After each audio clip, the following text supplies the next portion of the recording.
स्वागत है आप सभी का आपके अपने चैनल लीडिंग परीक्षा पर। दोस्तों, हमने इससे पहले की पिछली वीडियो में देखा था खेल से संबंधित कंप्लीट थियरी, जिसमें हमने देखा था खेल और उससे संबंधित ट्रॉफियाँ, खेल और उससे संबंधित प्लेयरों की संख्या, खेल और उससे संबंधित देश, यानी कि किस देश का राष्ट्रीय खेल कौन सा खेल है। तो आज हम उन्हीं सबसे पूरे स्पोर्ट से 40 क्वेश्चंस की एक MCQ लाए हैं। आप उस थियरी को पढ़ लीजिएगा। उस थियरी के लिंक हम यहाँ पे वीडियो के आई बटन में जाकर आप उसे देख सकते हैं, या फिर मैं इसके एंड में उसको डाल दूंगा। इस तरह से आप पहले उस थ्योरी को देखिएगा और उसके बाद फिर इस MCQ को अवश्य करिएगा। शुरू करते हैं आज की अपनी इस वीडियो को। निम्नलिखित खेलों में से किस खेल का सामान्यतः सबसे कम खेल समय है? Option A kabaddi, option B hockey, option C football, या फिर ऑप्शन डी क्रिकेट। तो इस क्वेश्चन का जो राइट आंसर होगा वह होगा ऑप्शन ए, यानी कि कबड्डी। आगे बढ़ते हैं नेक्स्ट क्वेश्चन की तरफ, जो इस प्रकार है। किसी अंतर्राष्ट्रीय फुटबॉल मैच की सामान्य समयावधि कितनी होती है? Option A 60 minute, option B 70 minute, option C 90 minute, या फिर ऑप्शन डी 120 मिनट।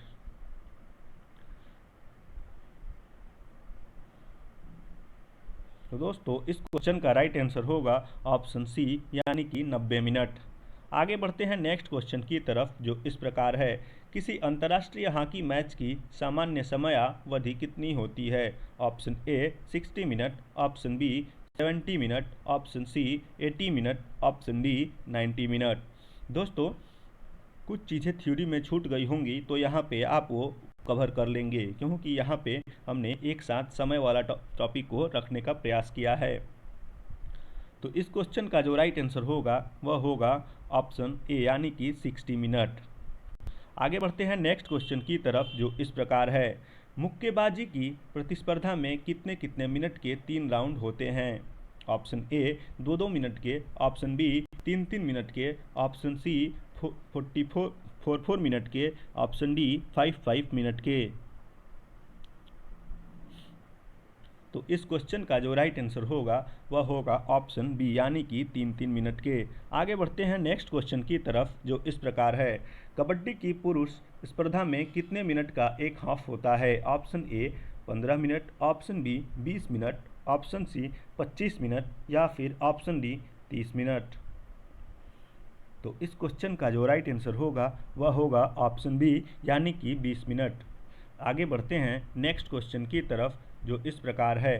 भारत में पोलो खेल का प्रचलन किसने प्रारंभ किया? ऑप्शन ए यूनानी, ऑप्शन बी अंग्रेज, ऑप्शन सी तुर्क, या फिर ऑप्शन डी पुर्तगाली। तो इस क्वेश्चन का राइट आंसर होगा वह होगा ऑप्शन सी, यानी कि भारत में पोलो खेल का प्रचलन तुर्कों ने प्रारंभ किया। आगे बढ़ते हैं नेक्स्ट क्वेश्चन की तरफ, जो इस प्रकार है। पोलो खेल का प्रचलन भारत के किस राज्य में हुआ है? Option A Mizoram, option B Manipur, option C Himachal Pradesh, या फिर ऑप्शन डी असम। तो इस क्वेश्चन का जो राइट आंसर होगा वह होगा ऑप्शन बी मणिपुर, यानी कि पोलो खेल का प्रचलन भारत में मणिपुर राज्य से हुआ है। आगे बढ़ते हैं नेक्स्ट क्वेश्चन की तरफ, जो इस प्रकार है। कबड्डी खेल का उद्भव किस देश में हुआ माना जाता है? Option A Bharat, option B चीन, ऑप्शन सी जापान, या फिर ऑप्शन डी रूस।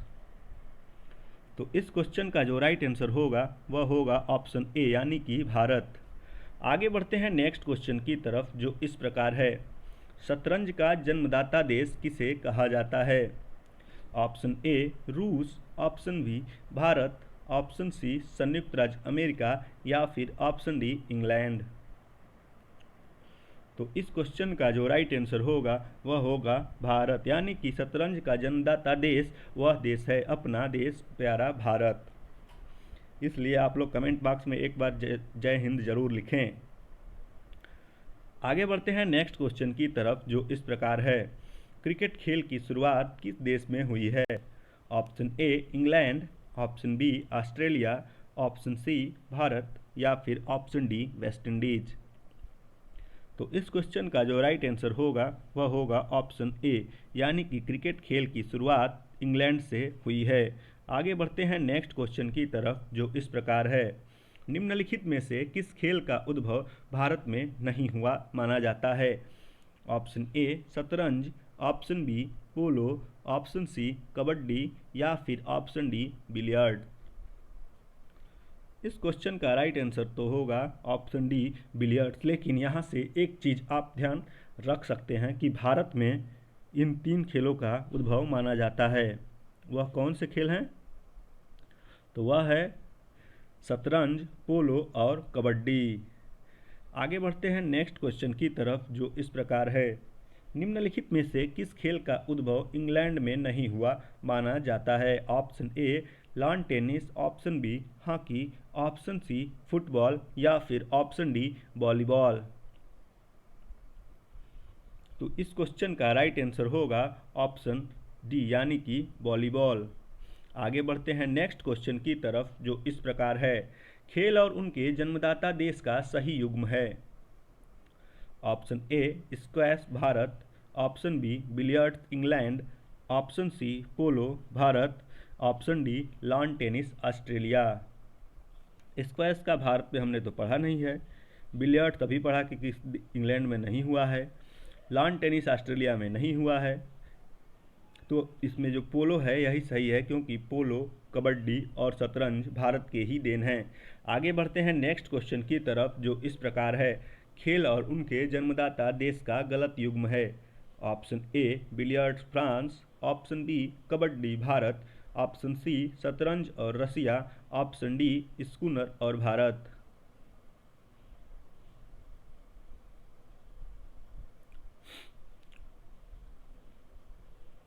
तो इस क्वेश्चन का जो राइट आंसर होगा वह होगा शतरंज, यानी कि रसिया नहीं, शतरंज का भी भारत में हुआ था। आगे बढ़ते हैं नेक्स्ट क्वेश्चन की तरफ, जो इस प्रकार है। भूटान का राष्ट्रीय खेल कौन सा है? Option A badminton, option B basketball, option C football या फिर ऑप्शन डी तीरंदाजी। तो इस क्वेश्चन का जो राइट आंसर है वह होगा ऑप्शन डी यानी कि तीरंदाजी। दोस्तों, भारत के जो पड़ोसी राष्ट्र हैं उनका आप वेरी वेरी इंपॉर्टेंट करके याद रखिएगा, क्योंकि ये से क्वेश्चन ज़्यादा पूछने के चांसेज बनते हैं। आगे बढ़ते हैं अपने अगले क्वेश्चन की तरफ, जो इस प्रकार है। संयुक्त राज्य अमेरिका का राष्ट्रीय खेल कौन सा है? Option A water polo, option B rugby, option C polo या फिर ऑप्शन डी बेसबॉल। तो इस क्वेश्चन का जो राइट आंसर होगा वह होगा ऑप्शन डी यानी कि बेसबॉल। आगे बढ़ते हैं नेक्स्ट क्वेश्चन की तरफ, जो इस प्रकार है। भारत का राष्ट्रीय खेल किसे माना जाता है? Option A field hockey, option B cricket, option C शतरंज या फिर ऑप्शन डी कबड्डी। तो इन ऑप्शंस के हिसाब से हमारा राइट आंसर होगा वह होगा ऑप्शन ए यानी कि मैदानी हॉकी को भारत का राष्ट्रीय खेल माना जाता है। नेक्स्ट क्वेश्चन की तरफ बढ़ते हैं, जो इस प्रकार है। टर्की का राष्ट्रीय खेल क्या है? ऑप्शन ए घुड़दौड़, ऑप्शन बी कुश्ती, option C handball, option D basketball. तो इस क्वेश्चन का जो राइट आंसर होगा वह होगा ऑप्शन बी यानी कि कुश्ती को तुर्की का राष्ट्रीय खेल कहा जाता है। आगे बढ़ते हैं नेक्स्ट क्वेश्चन की तरफ, जो इस प्रकार है। स्कॉटलैंड का राष्ट्रीय खेल है। Option A ice hockey, option B rugby football, option C football या फिर ऑप्शन डी बेसबॉल। स्कॉटलैंड का राष्ट्रीय खेल क्या है? तो इस क्वेश्चन का राइट आंसर होगा ऑप्शन बी यानी कि रग्बी फुटबॉल। आगे बढ़ते हैं अगले क्वेश्चन की तरफ, जो इस प्रकार है। श्रीलंका के राष्ट्रीय खेल की पहचान कीजिए। ऑप्शन ए तैराकी, option B volleyball, option C cricket या फिर ऑप्शन डी बास्केटबॉल। तो इस क्वेश्चन का जो राइट आंसर होगा वह होगा ऑप्शन बी वॉलीबॉल। आगे बढ़ते हैं नेक्स्ट क्वेश्चन की तरफ, जो इस प्रकार है। बुल फाइटिंग किस देश का राष्ट्रीय खेल है? Option A Spain, option B Canada, option C Scotland या फिर ऑप्शन डी जापान। तो इस क्वेश्चन का जो राइट आंसर होगा वह होगा ऑप्शन ए यानी कि स्पेन का राष्ट्रीय खेल है बुल फाइटिंग। आगे बढ़ते हैं नेक्स्ट क्वेश्चन की तरफ, जो इस प्रकार है। आइस हॉकी किस देश का राष्ट्रीय खेल है? Option A Canada, option B Scotland, option C Denmark या फिर ऑप्शन डी स्वीडन। तो आइस हॉकी किस देश का राष्ट्रीय खेल है? तो वह है कनाडा देश का राष्ट्रीय खेल। आगे बढ़ते हैं नेक्स्ट क्वेश्चन की तरफ, जो इस प्रकार है। टेबल टेनिस किस देश का राष्ट्रीय खेल है? Option A Scotland, option B Russia, option C China या फिर option D Australia. Table tennis चीन का राष्ट्रीय खेल है, तो इस क्वेश्चन का राइट आंसर होगा ऑप्शन सी यानी कि चीन। आगे बढ़ते हैं नेक्स्ट क्वेश्चन की तरफ, जो इस प्रकार है। निम्नलिखित में से बांग्लादेश का राष्ट्रीय खेल कौन सा है? Option A kabaddi, option B kho kho, option C cricket या फिर ऑप्शन डी बॉक्सिंग। तो इस क्वेश्चन का जो राइट आंसर होगा वह होगा ऑप्शन ए यानी कि कबड्डी बांग्लादेश का राष्ट्रीय खेल है। आगे बढ़ते हैं नेक्स्ट क्वेश्चन की तरफ, जो इस प्रकार है। खो खो खेल में कितने खिलाड़ी एक टीम में होते हैं? Option A 11, option B 17, option C 12 या फिर ऑप्शन डी 9।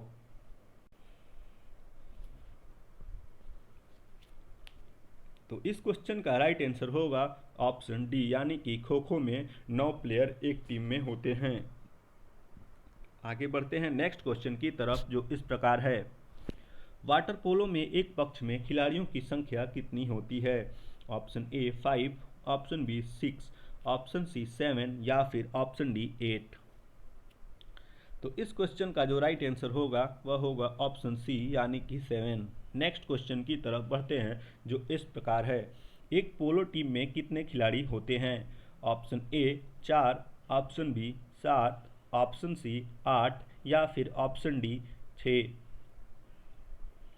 तो इस क्वेश्चन का जो राइट आंसर होगा वह होगा ऑप्शन ए यानी कि पोलो खेल में खिलाड़ियों की संख्या 4 होती है। इसको आप ऐसे भी याद कर सकते हैं, POLO 4 अक्षर हैं इसमें, इसीलिए खिलाड़ियों की संख्या भी 4 होगी। आगे बढ़ते हैं नेक्स्ट क्वेश्चन की तरफ, जो इस प्रकार है। बेसबॉल में प्रत्येक पक्ष में खिलाड़ियों की संख्या कितनी होती है? Option A 9, option B 11, option C 15 या फिर ऑप्शन डी 7। तो राइट आंसर इज 9 और किस खेल में थी? खो खो में। आगे बढ़ते हैं नेक्स्ट क्वेश्चन की तरफ, जो इस प्रकार है। वॉलीबॉल की प्रत्येक टीम में खिलाड़ियों की संख्या कितनी होती है? Option A 6, option B 7, option C 8 या फिर ऑप्शन डी 9। तो right answer is option A 6। Volleyball में प्रत्येक टीम में खिलाड़ियों की संख्या 6 होती है। आगे बढ़ते हैं, देखते हैं अगला क्वेश्चन। बास्केटबॉल के खेल में दोनों ओर कितने कितने खिलाड़ी होते हैं? Option A 5, option B 6, option C 7 या फिर ऑप्शन डी 4।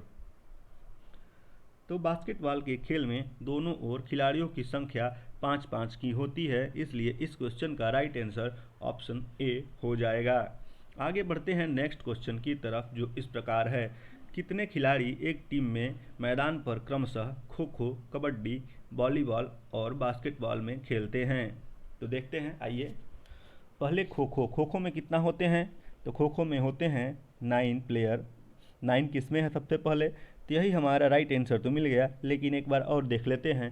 कबड्डी में 7 होते हैं, बिल्कुल सही बात। वॉलीबॉल में 6 होते हैं और बास्केटबॉल में 5 होते हैं, बिल्कुल सही है ऑप्शन सी। आगे बढ़ते हैं नेक्स्ट क्वेश्चन की तरफ, जो इस प्रकार है। वॉलीबॉल, बास्केटबॉल तथा बेसबॉल में प्रत्येक पक्ष में खिलाड़ियों की संख्या कितनी होती है? तो वॉलीबॉल में अभी हमने देखा कितनी होती है, 6 होती है। बास्केटबॉल में 5 होती है। तो इन्हीं से हमारा काम चल जाएगा, लेकिन फिर भी हम आगे देख लेते हैं। और बेसबॉल में कितनी होती है? तो बेसबॉल में 9 होती है। तो इसलिए इस क्वेश्चन का जो राइट आंसर होगा वह होगा ऑप्शन सी। आगे बढ़ते हैं अपने अगले क्वेश्चन की तरफ, जो इस प्रकार है। कबड्डी के खेल में प्रत्येक पक्ष में खिलाड़ियों की संख्या होती है। Option A 5, option B 6, option C 7 या फिर ऑप्शन डी 8। इस क्वेश्चन का जो राइट आंसर होगा वह होगा ऑप्शन सी, यानी कि कबड्डी के खेल में प्रत्येक पक्ष में खिलाड़ियों की संख्या 7 होती है। आगे बढ़ते हैं अपने अगले क्वेश्चन की तरफ, जो इस प्रकार है, किस समूह के खेलों में प्रत्येक पक्ष में 7 खिलाड़ी होते हैं? बास्केटबॉल और कबड्डी? बिल्कुल नहीं, बास्केटबॉल में 7 प्लेयर नहीं होते हैं।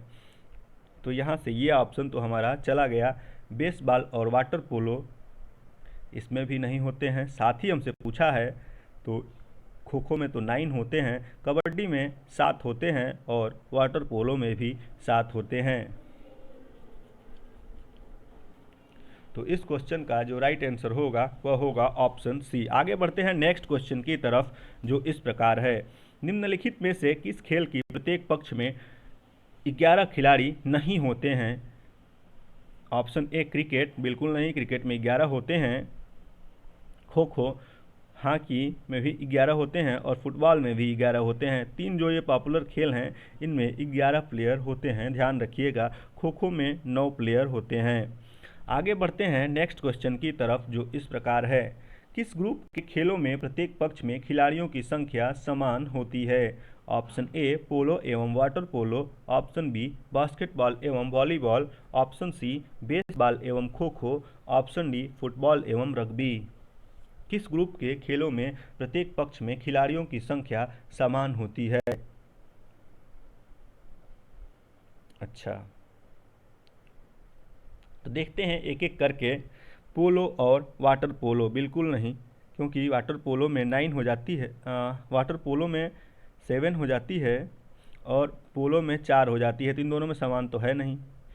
बास्केटबॉल और वॉलीबॉल, इसमें 5 और इसमें 6 हो जाती है, तो इसमें भी समान नहीं है। बेसबॉल और खो खो, जी हाँ बिल्कुल, बेसबॉल और खो खो में दोनों में 9 होती है, इसलिए इस क्वेश्चन का राइट आंसर ऑप्शन सी हो जाएगा। आगे बढ़ते हैं अगले क्वेश्चन की तरफ, जो इस प्रकार है, किस ग्रुप के खेलों में प्रत्येक पक्ष में खिलाड़ियों की संख्या 7 होती है? ऑप्शन ए वॉलीबॉल एवं water polo, option B water polo एवं बास्केटबॉल, ऑप्शन सी कबड्डी एवं नेटबॉल, ऑप्शन डी नेटबॉल एवं खो खो। खिलाड़ियों की संख्या 7 पूछा हुआ है, तो यहाँ तो ऑप्शन डी कट गया, क्योंकि खो खो में 9 होते हैं और कबड्डी में तो 7 होते हैं, लेकिन नेट बॉल में कितने होते हैं यह आपको देखना है। तो नेट बॉल में भी 7 होते हैं और कबड्डी में भी 7 होते हैं, इसलिए हमारा राइट आंसर ऑप्शन सी हो जाएगा। आगे बढ़ते हैं नेक्स्ट क्वेश्चन की तरफ, जो इस प्रकार है, किस खेल में प्रत्येक पक्ष में खिलाड़ियों की संख्या सर्वाधिक होती है? Option A football, option B rugby football, option C hockey, या फिर ऑप्शन डी आइस हॉकी। किस खेल में प्रत्येक पक्ष में खिलाड़ियों की संख्या सर्वाधिक होती है?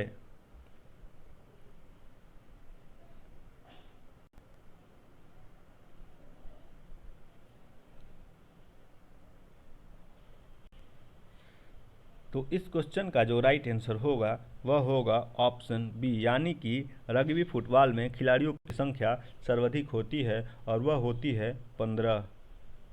बाकी फुटबॉल हॉकी में 11-11 प्लेयर होते हैं। आगे बढ़ते हैं अपने आज के अगले क्वेश्चन की तरफ, जो इस प्रकार है, फुटबॉल टीम में कितने खिलाड़ी होते हैं? Option A 10, option B 12, option C 13, या फिर ऑप्शन डी 11। तो इस क्वेश्चन का जो राइट आंसर होगा वह होगा ऑप्शन डी, यानी कि 11 खिलाड़ी होते हैं फुटबॉल टीम में। आगे बढ़ते हैं नेक्स्ट क्वेश्चन की तरफ, जो कि इस प्रकार है, रग्बी फुटबॉल में प्रत्येक पक्ष में खिलाड़ियों की संख्या कितनी होती है? Option A 15, option B 16, option C 12, या फिर ऑप्शन डी 11। तो इस क्वेश्चन का जो राइट आंसर होगा वह होगा ऑप्शन ए, यानी कि रग्बी फुटबॉल में प्रत्येक पक्ष में 15 खिलाड़ी होते हैं। तो दोस्तों यह था हमारा आज का सेशन। इस सेशन को देखने से पहले आप इसकी थ्योरी की क्लास को देखना बिल्कुल भी ना भूलें, जो कि उसका लिंक हम इस वीडियो के एंड में डाल देंगे, जिससे आप उसको देख सकते हैं पहले, उसके बाद उसकी प्रैक्टिस कर लीजिएगा। दोस्तों एक चीज़ मैं कहना चाहूँगा कि कुछ चीज़ें हो सकती है कि वहाँ छूट गई हों, उसको हमने यहाँ कवर कर लिया है, और कुछ चीज़ें यहाँ छूटी हैं जिसको हमने वहाँ कवर किया है। तो आप ये दोनों वीडियो अगर देख लेते हैं तो आपको खेलों से कंप्लीट जानकारी मिल जाएगी, जो कि आपकी परीक्षा के लिए बहुत ही इम्पोर्टेंट होगी। दोस्तों अगर आपको वीडियो अच्छी लगी हो तो इसे लाइक करें और चैनल को सब्सक्राइब करके बेल आइकन को प्रेस कर दें, क्योंकि हमारी इसी तरह की वीडियो कभी भी और किसी भी समय आ सकती हैं। इसलिए बेल को दबाना ज़रूरी है ताकि आपको उसका नोटिफिकेशन मिल जाया करेगा। मिलते हैं फिर किसी अन्य से अगले सेशन में अगले टॉपिक के साथ। तब तक के लिए दीजिए इजाज़त। धन्यवाद।